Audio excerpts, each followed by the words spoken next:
to all the dispossessed youth of Africa, for perpetuation of communion with ancestral spirits through the fight for African freedom, and in the firm faith that the dead, the living, and the unborn will unite to build the destroyed shrines. Hello and welcome, beloveds, to another episode of Wake Up Africa. My name is Dr. Mumbi. How you doing? How's everything going? I really do pray that you are well in all your ways and that you're moving into acclimatizing to this new narrative as an individual and collectively, because it's not business as usual on the African continent or for Africans, for the melanated, for the sun people across the world. It's a totally different reality that we are facing right now.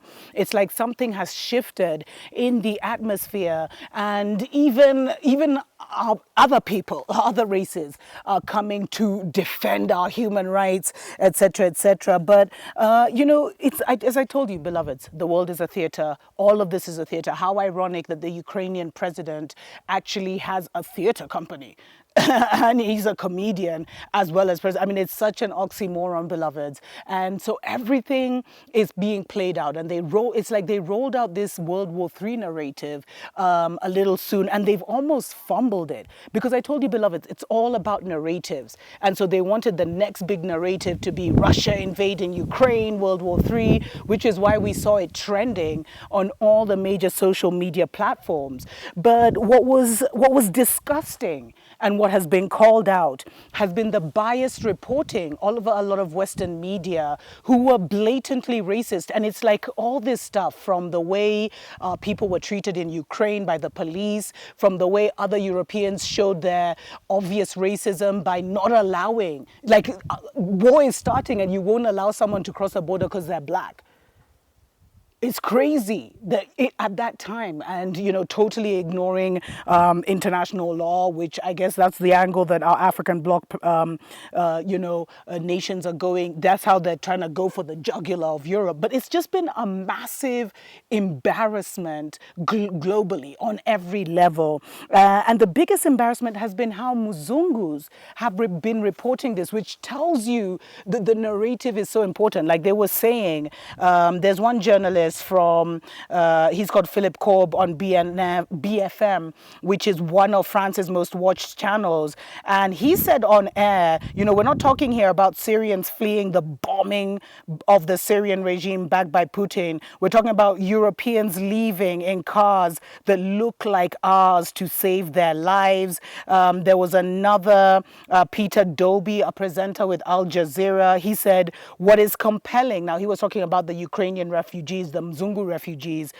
He said, what is compelling is that just looking at them, the way they're dressed, these are prosperous middle-class people. They are not obviously refugees trying to get away from areas in the Middle East that are still in a big state of war. They're not people trying to get away from areas in North Africa. They look like any European family that you would live next door to. And this confirms what, a media friend of mine had told me a long time ago, where she explained to me that most of the media, it's owned by 5 companies. Like 5 Mzungu companies own like 5,000 television stations, radio stations, newspapers across the world. So we definitely live in one world media. And what they talked about is how most of the media was directed to the middle-class Muzungu housewife, because that's who most of the advertisement was directed to. And so that's who they were all speaking for. But it's so shocking how all these, there's even another journalist who was like, these are not Africans. These are not black people crossing the Mediterranean. These are blonde-haired, blue-eyed people that look like you and me.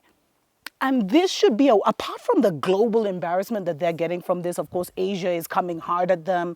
Wyon, which is the big Indian news station, actually did a whole feature on this. But what's embarrassing, and there's even this woman, I saw this one, this British ITV correspondent, they haven't given her name, in Poland, where she was like, this is not a developing third world nation. This is Europe. I actually saw her do that. Like, this is Europe. Oh my God, this is our people.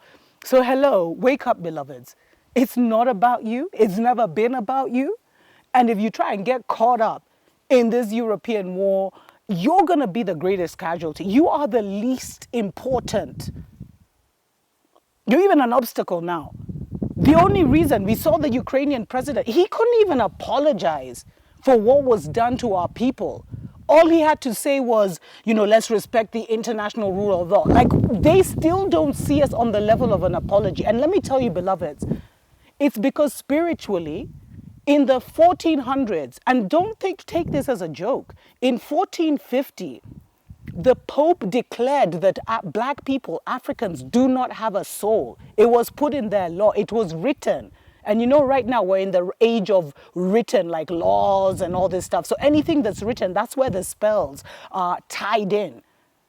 And they said that black people didn't have a soul so that the season of slavery could now begin. Because we weren't human beings, because we didn't possess a soul. Guess who doesn't possess a soul? So, and that has never been corrected anywhere. And you see, these are the silent, spells that are working against our people, because that's still a vibration. That's become like a principality. The laws in some of these lands and the decrees, because this was when the Pope, they ruled the whole of Europe, the church. This still stands somewhere, beloveds. It was never cancelled out. It was never called out by our people. Which is why, and this racist thing is pushed so hard by the media. They're the ones who use this divide and conquer, and they want everyone to fear everyone. And it's so easy. It sells so many news stories and advertisement space to talk badly about Africa. And that's why you have to stop supporting Muzungu media, beloveds. Try and at least, even if you don't want to watch certain, African news channels, either alternative news on YouTube or on different platforms, let their shows run. Give them that credit, because they're trying to bring out a voice. But you need to stop relying on the voice of Babylon for telling you about what's going on in the world, because they've proved that it's all from a racist narrative.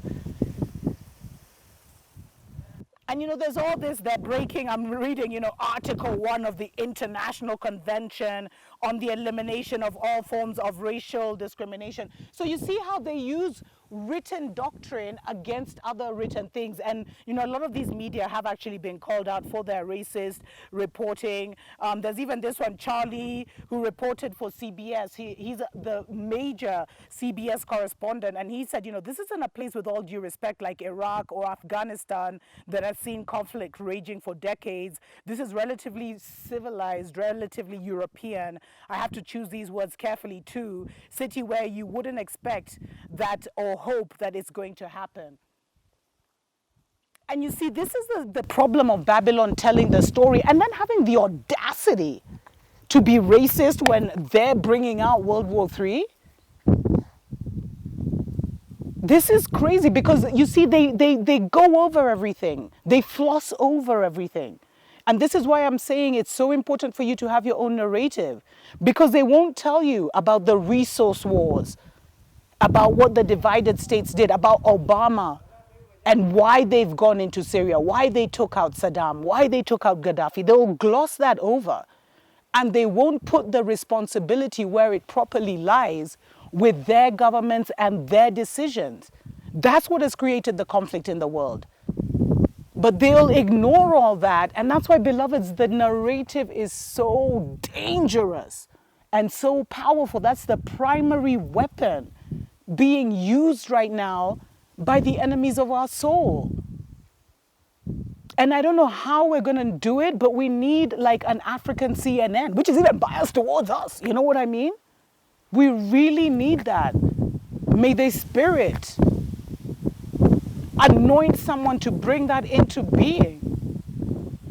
Because you see, unfortunately, our peoples, most of them may not have other alternative voices or know about it, because there's so much shadow banning, where they don't want the black news, the African news, to have as much prominence as their, as their BBCs and their CNNs.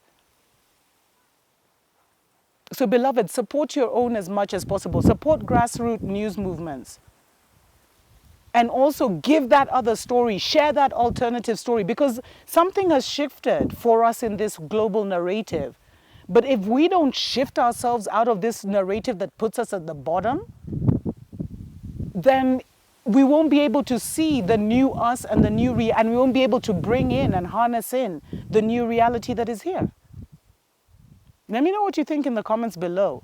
We should boycott all these companies, the CBSs, all these people who have this racist undertone should not be getting our attention.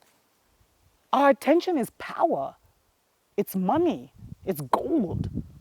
But until we recognize that, then we'll just be giving it to the enemy willy-nilly.